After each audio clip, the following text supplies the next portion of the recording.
नमस्कार, स्वागत है आप सभी का पीडब्ल्यू फार्मा के इस चैनल पे। I doctor Supriya Mishra, your pharma mentor.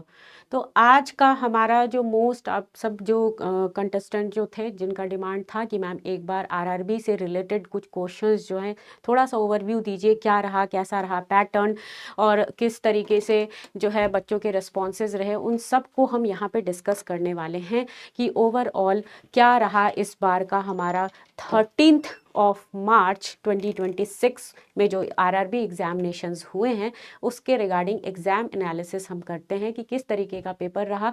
तो फिलहाल जो कैंडिडेट्स हैं उनका यही कहना है कि मैम मॉडरेट लेवल के क्वेश्चंस जो हैं देखने को मिले हैं और मॉडरेट लेवल के क्वेश्चंस थे और इसके अलावा केमिस्ट्री सेगमेंट से क्वेश्चंस थे, फार्मास्यूटिक्स के क्वेश्चंस आपके पूछे गए थे, फार्माकोग्नोसी से आपके कुछ सेगमेंट थे जो कि पूछे गए थे। 4-5 क्वेश्चन फार्माकोग्नोसी को मेंशन किया था इन्होंने।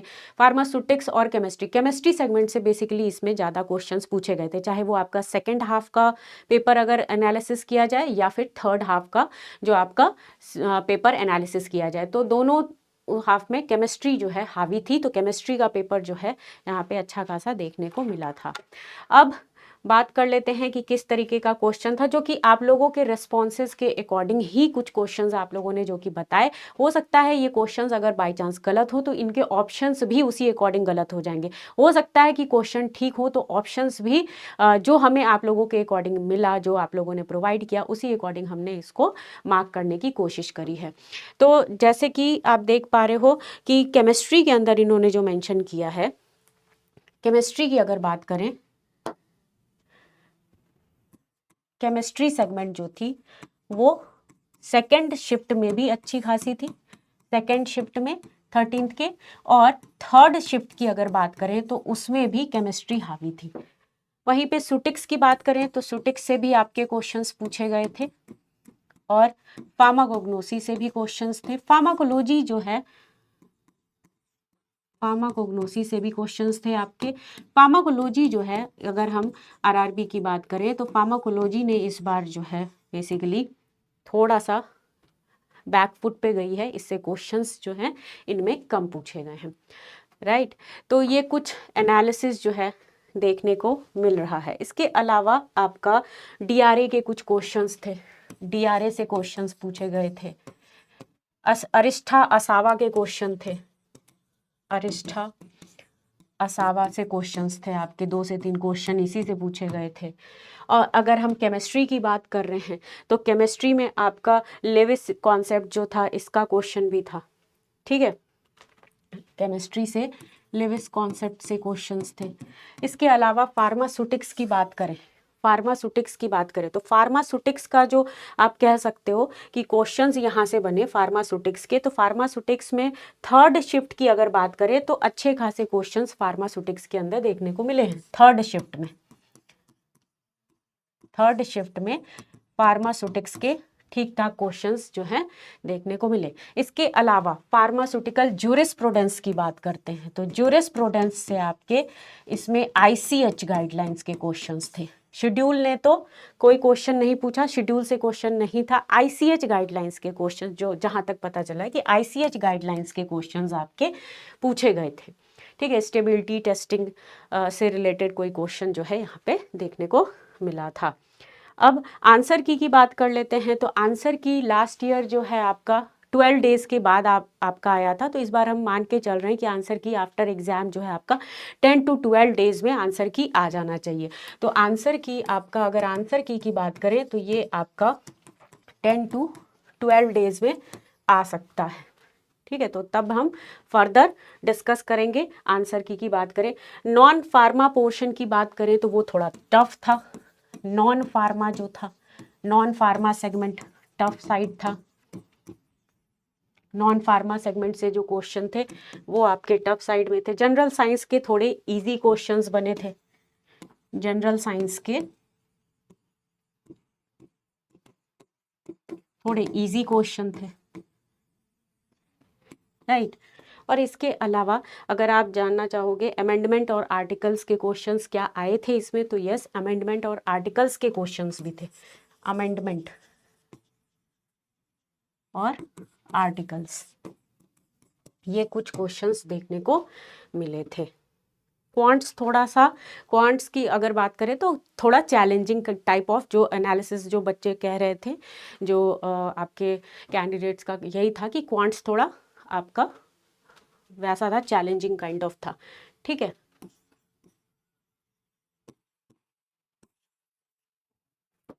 ओके। तो बात कर लेते हैं कुछ क्वेश्चंस की, जो कि ये क्वेश्चंस कितने करेक्ट हैं नहीं हैं आई डोंट नो, बट कुछ क्वेश्चंस हैं जिसको कि हम यहाँ पे जनरल कह सकते हो आप, डिस्कशन कर लेते हैं। तो अगर एक क्वेश्चन क्या इस टाइप का कुछ था क्या, rectal administration of drug which factor primarily contribute to higher drug absorption. तो अगर इसमें हम देखें तो करेक्ट आंसर आपका increase blood flow in rectal mucosa जो है, ये इसका करेक्ट आंसर होगा। लेकिन क्वेश्चन अपने को पता नहीं है, बट कि ऑप्शंस क्या दिए गए थे, एग्जैक्टली क्वेश्चन यही था कि नहीं था, राइट। अब नेक्स्ट देखें तो CRDDS की बात करें, CRDDS why rate of dissolution maintained lower than rate of absorption. तो ये rate of absorption lower than बोला गया है, तो इसका करेक्ट आंसर तो यही जाएगा कि prevent dose dumping, prevent dose dumping जो है ये इसका करेक्ट आंसर हो सकता है। नेक्स्ट, ड्यूरिंग प्रिपरेशन ऑफ असावा और अरिस्ठा। असावा और अरिस्ठा का क्वेश्चन आप लोग कह रहे थे कि था उसमें, बट क्या इसी टाइप से क्वेश्चन था। असावा और arishta effervescence and sour taste appearance due to normal fermentation process होता है। असावा और अरिस्ठा जो होता है ये फार्माकोग्नोसी का ही क्वेश्चन है, तो ये नॉर्मल फर्मेंटेशन जो है प्रोसेस देखने को मिलता है, इसी वजह से सार टेस्ट जो है महसूस होता है। नेक्स्ट है, which colouring agent impart yellow colour to syrup और सस्पेंशन। तो इसमें जो है कलरिंग एजेंट सिरप और सस्पेंशन, राइट।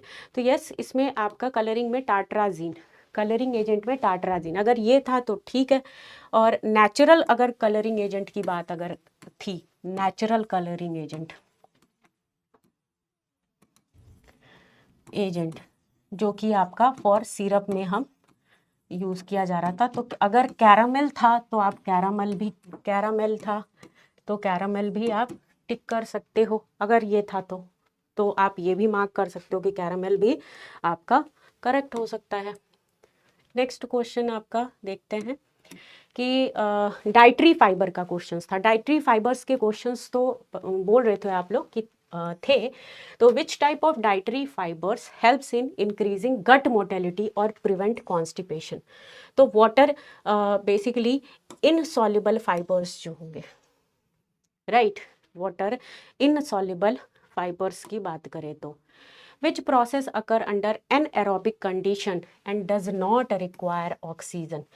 तो इसमें ऑक्सीजन की रिक्वायरमेंट नहीं है, तो फर्मेंटेशन की बात है कि क्रेब्स साइकिल है, ECT है, ऑक्सीडेटिव फॉस्फोराइलेशन है, तो यस ऑब्वियसली आपका फर्मेंटेशन, राइट।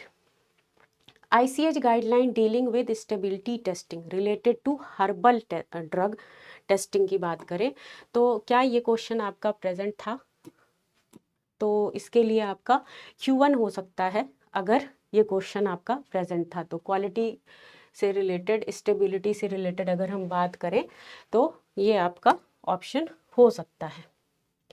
नेक्स्ट,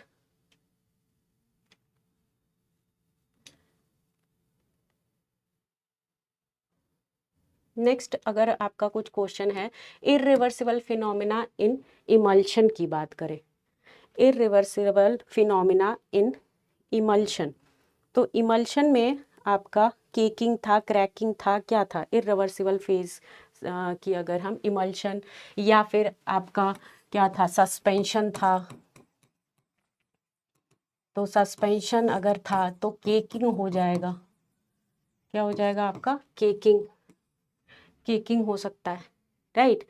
तो ये भी हो सकता है। कुछ क्वेश्चंस आपके कोड ऑफ एथिक्स को लेके था, कुछ क्वेश्चंस आपके कोड ऑफ एथिक्स को लेके था, जो कि मैंने अभी बताया कि displaying board claiming medicine occurs uncurable disease की बात करें तो ऑब्वियसली अनक्यूरेबल डिजीज़ ये violation of code of ethics को रिप्रेजेंट करेगा, violation of code of ethics को रिप्रेजेंट करेगा। और आपके नेक्स्ट अगर हम देखें तो क्वेश्चंस जैसे कि आपका क्वेश्चन जो है एक है reaction converted into ketone to alkane, ketone to alkane की बात करें अगर तो इस ये रिएक्शन की अगर जो आपसे क्वेश्चन पूछा गया था, रिएक्शन जो है कन्वर्ट्स कीटोन टू एल्केन में क्लेमेंजन रिएक्शंस होगा वो। अगर हम कीटोन टू एल्केन की बात करें तो क्लेमेंजन रिएक्शन, ठीक है, ये हो सकता है। अगर आपका अमाइनोग्लाइकोसाइड्स का क्वेश्चन था कि अमाइनोग्लाइकोसाइड को ऑब्टेन किया जाता है, तो अमाइनोग्लाइकोसाइड्स जो हैं आपके, अमाइनोग्लाइकोसाइड्स की बात करें तो इसको एक्टिनोमाइसिटीज, ठीक है, इससे ऑब्टेन किया जाता है। इंडिकेटर की बात करें अगर, इंडिकेटर फॉर स्ट्रॉन्ग एसिड और strong base titration, indicator for strong acid और बेस टाइट्रेशन, तो इसमें ऑप्शन में क्या था ये आप देख लेना। वैसे इसका आंसर अगर इंडिकेटर की बात करें फॉर स्ट्रॉन्ग एसिड और बेस की बात करें टाइट्रेशन की तो ब्रोमोथाइमॉल होता है। क्या होता है आपका? ब्रोमोथाइमॉल। तो इसका आंसर आपका ब्रोमोथाइमॉल ब्लू हो सकता है, ठीक है, अगर ये क्वेश्चन था तो। ये आप लोग कमेंट बॉक्स के अंदर बताइए कि ये क्या क्वेश्चन इस टाइप का था। नेक्स्ट अगर देखें तो आपका anti platelet effect of clopidogrel का था, क्लोपिडोग्रेल, राइट। क्लोपिडोग्रेल अगर हम देखें तो इसका anti platelet action, mechanism of action की बात करें तो ये एंटी प्लेटलेट इफेक्ट जो है ड्यू टू P2YP2, किसकी वजह से? PY2 जो था आपका 12 जो था, P2Y12 जो होता है, P2Y12 की वजह से आपका इरिवर्सिबल इनहिबिशन करता है। क्या करता है? Irreversible inhibition, right, irreversible inhibition कर सकता है। डन, तो ये हो सकता है। और आपका रिकॉम्बिनेंट डीएनए टेक्नोलॉजी का, रिकॉम्बिनेंट डीएनए टेक्नोलॉजी का एक शायद क्वेश्चन था। तो रिकॉम्बिनेंट डीएनए टेक्नोलॉजी में, रिकॉम्बिनेंट डीएनए टेक्नोलॉजी की बात करें, क्या इसमें इंसुलिन ऑप्शन में था? क्या इसमें इंसुलिन था? अगर इंसुलिन था तो ठीक है, ये आपका करेक्ट है। Developed from recombinant DNA technology में इंसुलिन हो जाएगा। अच्छा, chemical sterilisation method, next chemical sterilisation method,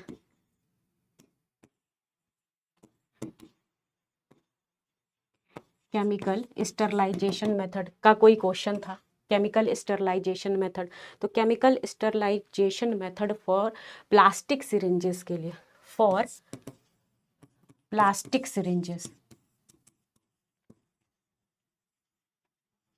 तो इसमें आ जाएगा आपका केमिकल इथाइलिन, क्या आ जाएगा? इथाइलिन ऑक्साइड, ठीक है।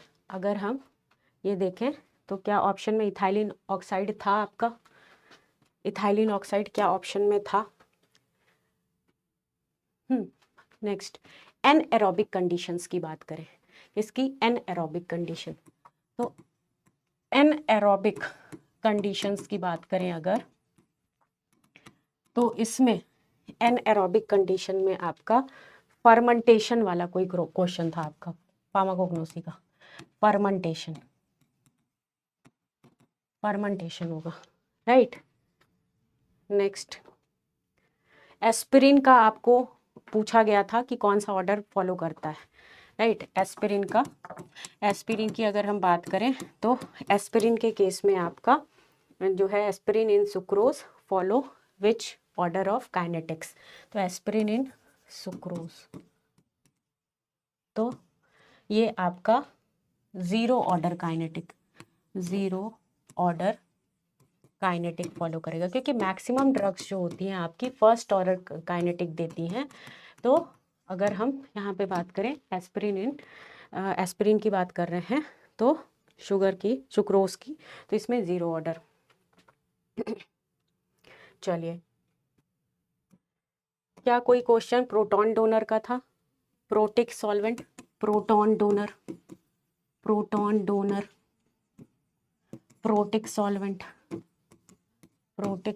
का, प्रोटॉन डोनर प्रोटिक सॉल्वेंट का। तो इसमें आपका प्रोटॉन डोनर प्रोटिक सॉल्वेंट में करेक्ट आंसर इज वाटर, हो जाएगा, राइट।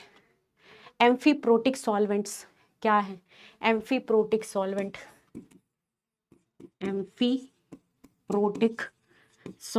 क्या है? तो एम्फीप्रोटिक सॉल्वेंट्स जो होते हैं आपके, यस, ऑप्शन में क्या था ये देख लीजिएगा, ये प्रोटोफिलिक होते हैं और प्रोटोजेनिक होते हैं। अगर ये था प्रोटोफिलिक और प्रोटोजेनिक होते हैं, ये आपके प्रोटोफिलिक एंड प्रोटोजेनिक होते हैं। क्या होते हैं? प्रोटोजेनिक होते हैं। अगर ये था ऑप्शन में तो वेल एंड गुड, राइट।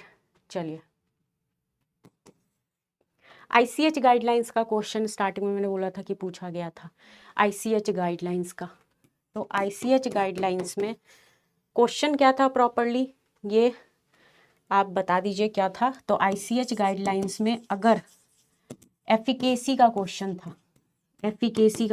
था, तो क्या इसमें आपका क्लिनिकल ट्रायल था? अगर एफिकेसी का क्वेश्चन था तो क्या इसमें ऑप्शन में क्लिनिकल ट्रायल था, राइट। ये इरिवर्सिबल फेज सेपरेशन सस्पेंशन में वो तो आपका केकिंग ही होगा करेक्ट आंसर।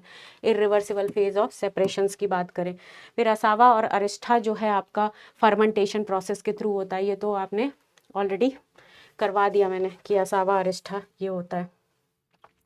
कस्टमर बाइंग वाला क्वेश्चन क्या कोई था? कस्टमर बाइंग,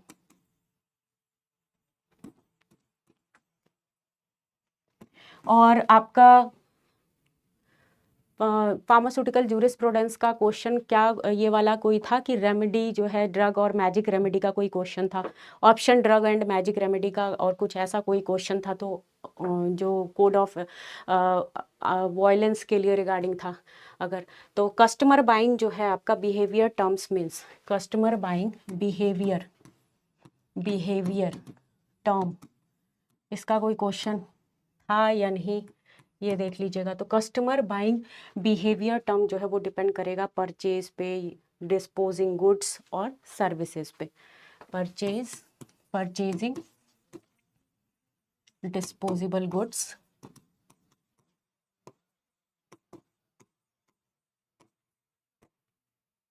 इन पे आपका डिपेंड कर सकता है, राइट। इन पे डिपेंड कर सकता है गुड्स और सर्विसेज, परचेज डिस्पोजेबल गुड्स और सर्विसेज, राइट। ओके, तो क्या इस टाइप के कुछ क्वेश्चंस थे आपके?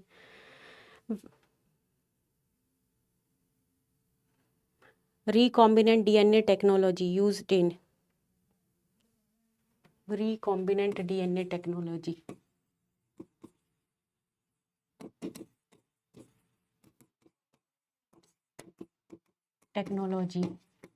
used in, तो इसमें आपका ऑप्शन जो हो सकता है रिकॉम्बिनेंट डीएनए में carrier in host cell for cloning, carrier in host cell for cloning, carrier in host cell for cloning, right. ये हो सकता है इसका ऑप्शन आपका। क्लोरीन का कोई क्वेश्चन था केमिस्ट्री से, क्लोरीन का कोई क्वेश्चन था, क्लोरीन का, राइट, क्लोरीन का कोई क्वेश्चन था, एक बार कंफर्म कीजिए कमेंट बॉक्स के अंदर।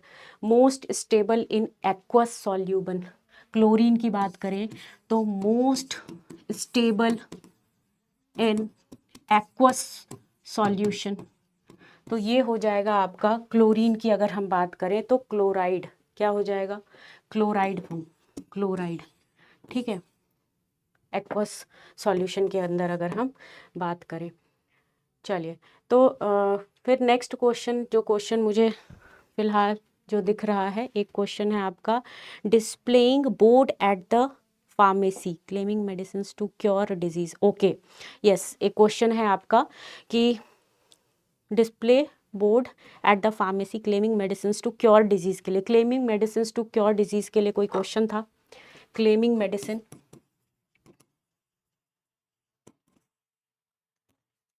Claiming medicine to cure disease, to cure disease, इससे रिलेटेड कोई ऐसा कोई क्वेश्चन था, क्योर डिजीज, तो इसमें डिस्प्लेइंग बोर्ड एंड ऑल ये सब violation of code of ethics, ठीक है, ये आपका आंसर होगा इसका, violation of ethics, violation of ethics, ये आ गया। अगर क्लेम कर रहे हैं किसी मेडिसिन को और क्योर करने के लिए अगर क्लेम कर रहे हैं तो, ओके। नेक्स्ट है आपका एल्डिहाइड और कीटोन का कोई क्वेश्चन, एल्डिहाइड एंड कीटोन का कोई क्वेश्चन ऐसा था कि जैसे कि एल्डिहाइड और कीटोन के लिए आपका फंक्शनल ग्रुप का कोई क्वेश्चन था, group is common, functional group common to aldehyde and ketone, functional group का, फंक्शनल ग्रुप, तो इसमें आपका जो ऑप्शन हो सकता है वो है आपका सी डबल बॉन्ड ओ, क्या हो जाएगा, सी डबल बॉन्ड ओ, ठीक है, जो कि है कार्बोनिल ग्रुप। अगर हम इनकी बात करें एल्डिहाइड और कीटोन की तो carbonyl, carbonyl group, right, carbonyl group ये हो सकता है। Next, ICH guideline example efficacy का, एक आईसीएच का कितने 4-5 क्वेश्चन थे क्या आईसीएच से, आईसीएच के क्या 4-5 क्वेश्चन थे आईसीएच का, E6 वाला, आईसीएच गाइडलाइंस की एफिकेसी का E6 में। और डाइटरी फाइबर्स का भी आप लोग बता रहे थे कि मैम काफ़ी सारे क्वेश्चंस डाइटरी फाइबर्स के आए हुए थे, तो डाइटरी फाइबर्स के क्वेश्चंस आपके अगर देखें तो डाइटरी फाइबर्स में आपके हाई रफेज इंक्लूड अगर किया जाए, high roughage,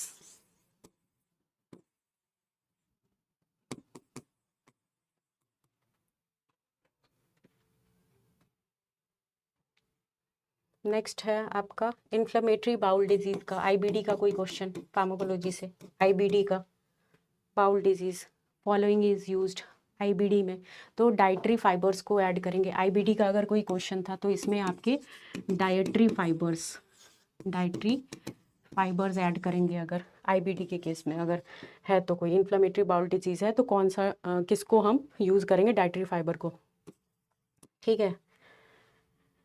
ischaemic heart failure में ड्रग के लिए कोई था, इस्चेमिक हार्ट फेलियर में ड्रग हम क्या यूज़ कर सकते हैं, इस्चेमिक हार्ट डिजीजेस में,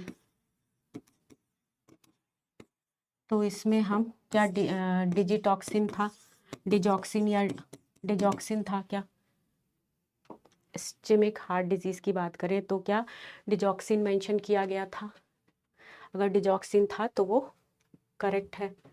एमआई के केस में क्या होता है, एमआई के केस में, एमआई का कोई क्वेश्चन था, मायोकार्डियल इन्फार्क्शन की अगर बात करें तो एमआई जो है चेंजेस देखने को मिलते हैं कार्डियक आउटपुट के अंदर जो है वो डिक्रीज हो जाता है, अगर हम कार्डियक आउटपुट की बात करें, कार्डियक आउटपुट तो वो डिक्रीज हो जाता है आपका, राइट, तो कार्डियक आउटपुट इज डिक्रीज।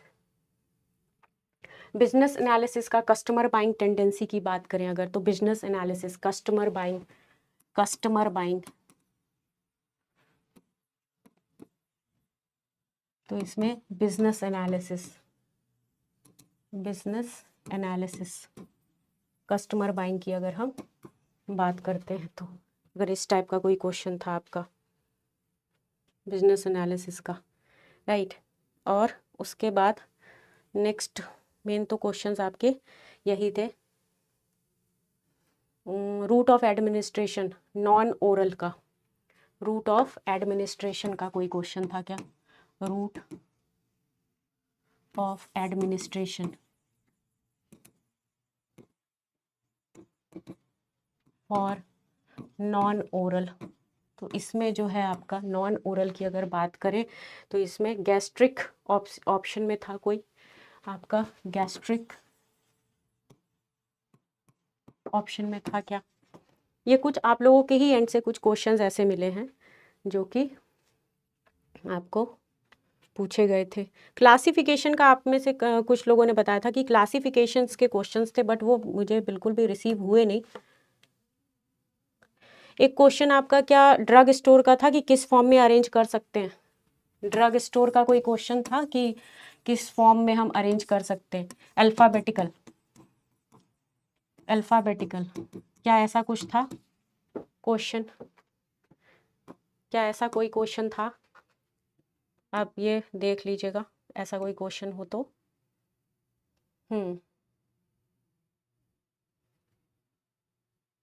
एक ये glycolysis in living cells consider which type of process, aerobic, anaerobic, both, ऐसा कोई क्वेश्चन।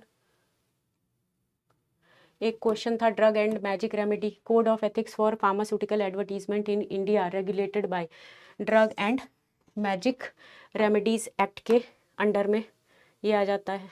इथाइलिन ऑक्साइड गैस का ये था आपका, which of the following method is most commonly use for the commercial sterilisation of disposable plastic syringes, ethylene oxide gas, ये भी करा दिया था। नेक्स्ट है in the IP the official monograph of drug the primary arrange in which format, अच्छा ऐसा कोई question था। तो IP के अकॉर्डिंग तो आपका अल्फ़ाबेटिकल ऑर्डर हो सकता है ऑफिशियल ड्रग्स के लिए। ऑफिशियल अनऑफिशियल दो में क्लासीफाई करते हैं ना, तो उसके अकॉर्डिंग तो अल्फ़ाबेटिकल ऑर्डर होगा, राइट, अल्फ़ाबेटिकल ऑर्डर हो सकता है। नेक्स्ट क्वेश्चन जो था आपका traditional Ayurvedic formulation known as asava arishta, ये आपका नेचुरल फर्मेंटेशन प्रोसेस का था, नेचुरल फर्मेंटेशन प्रोसेस में इन्वॉल्व होगा। एक्टिनोमाइसिटीज हो गया। नेक्स्ट आपका कोई क्वेश्चन इस टाइप का था, the context of pharmaceutical jurisprudence and public administration, मुझे क्वेश्चन ऐसा लग रहा है शायद ऐसे ही घुमा फिरा के जो मैंने पहले बताया ऐसा ही कुछ था। The right to information, RTI act primarily enforces which of the following, तो ट्रांसपेरेंसी, अकाउंटेबिलिटी इन गवर्नेंस, अगर ये था तो करेक्ट आपका आंसर ये हो जाएगा। नेक्स्ट आपका कोई ऐसा क्वेश्चन था which statement correctly differentiated the clinical application of glutaraldehyde and isopropyl alcohol के लिए, तो glutaraldehyde is a high level disinfectant for heat sensitive instruments whereas isopropyl alcohol is a topical antiseptics. तो देखिए अगर question आपका अलग है, question अलग है तो आंसर भी बदल जाएगा। तो क्वेश्चन अगर हम तक सही आया है तो ठीक है, आंसर्स ऑप्शंस में ये थे तो ठीक है, नहीं आया है तो आंसर्स आपके चेंज हो सकते हैं। अगर ये नहीं था ऐसा तो चेंज आपको देखने को मिल सकता है, ठीक है। तो इस टाइप के जो कुछ क्वेश्चंस थे जो कि यहाँ पे डिस्कस फिलहाल कर रहे हैं। इनहिबिटर मोनोक्लोनल एंटीबॉडी का, अच्छा मोनोक्लोनल एंटीबॉडी का एब्सिक्सिमैब, क्या ऐसा कोई क्वेश्चन था मोनोक्लोनल एंटीबॉडी से रिलेटेड? क्या ऐसा कोई क्वेश्चन था? आप एक बार चेक कर लीजिएगा और बताइएगा कमेंट बॉक्स के अंदर अगर ऐसा कोई क्वेश्चन था तो, ठीक है। अगर ऐसा कोई क्वेश्चन था तो आप बता सकते हैं। बाकी फ़िलहाल हमें तो इस टाइप के ही क्वेश्चंस रिसीव हुए हैं, और अगर कोई क्वेश्चंस इसमें से गलत है या जो भी आपके सुझाव हैं आप कमेंट बॉक्स के अंदर बता दीजिएगा। और बाकी 10 डेज़ का और हम वेट करते हैं, आपका आंसर शीट जो है वो रिलीज़ हो जाएगा, उसके बाद आपका कट ऑफ कैसा जाता है क्या है ये हम तब डिस्कस करेंगे। तो thank you all of you, thank you so much. मिलते हैं नेक्स्ट सेशन के अंदर, नेक्स्ट क्लास के अंदर, तब तक के लिए आप सभी से अलविदा करते हैं। Thank you all of you. More updates के साथ PW फार्मा के साथ जुड़े रहिएगा।